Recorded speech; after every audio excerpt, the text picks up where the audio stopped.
Turn on the portable radio and make the whole place rock.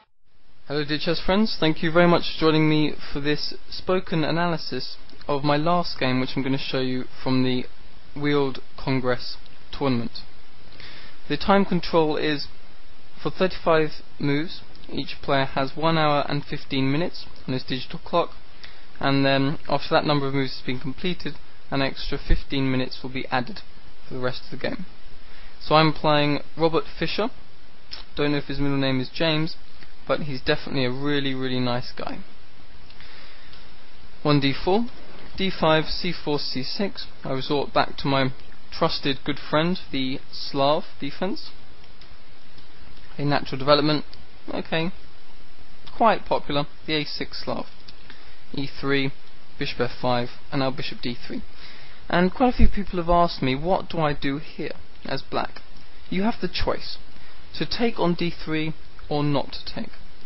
And it's quite a tricky situation, but I'll just give you the fundamentals, the reasons, so that you can make the decision in your game. Okay, circumstances might change, but generally this applies all the time. Well, if I took, which I didn't do, then there are some pluses and minuses from white's perspective. Okay, but let's look at it from black's perspective. I've spent 2 tempi to bring my bishop to d3, and then that's just to take it off. So that is a tiny bit waste of time. And furthermore, white has managed in the meantime to bring his queen to d3. So his development is quick and easy. And really white claims a very slight advantage based on a small initiative gained after castling and developing quickly and playing e4. So he'll try to strike in the center, applying pressure to my d5 pawn, and I don't really think that's enough compensation for the fact that I've got rid of this slightly worse bishop, which isn't complemented well by these pawns.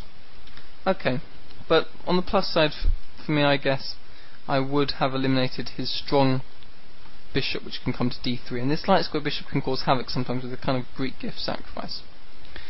So going back, well, the alternative bishop g6 is better, and I would recommend this. Okay, I do waste a tempo. The point is that if white would take, then this would be a different scenario, and again we have to weigh up in our own games the pluses and the minuses. Okay, advantage for black is that now after this trade we capture towards the center.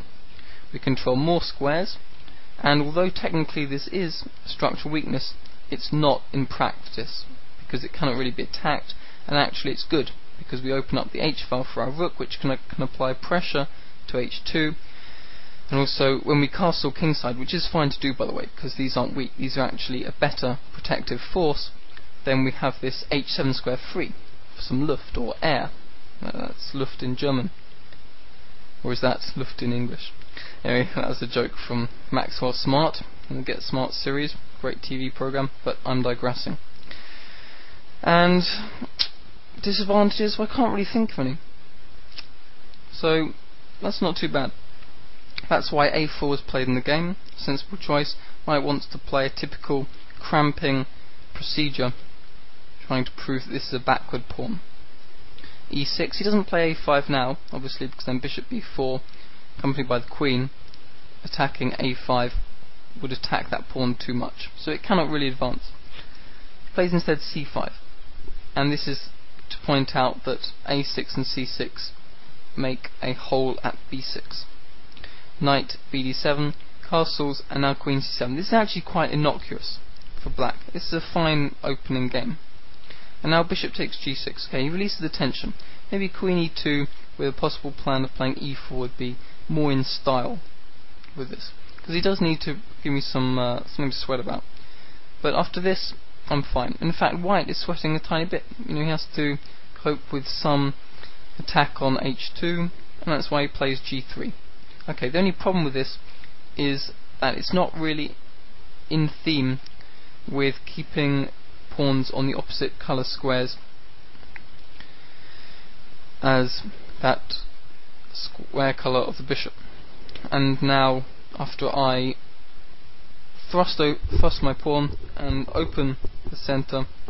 I think this is looking good for me. Okay, I'm not going to open the centre just yet. I want to remain flexible. But the moment that black can break the shackles with a move like e5, you know he has equality. This is a brilliant game for black. Equality, maybe more, and almost certainly more, I'd say, just a tiny bit after e4. Now I do close the centre, but I attack his knight and I'm driving forward. I have a space advantage now, and this bishop is horrible.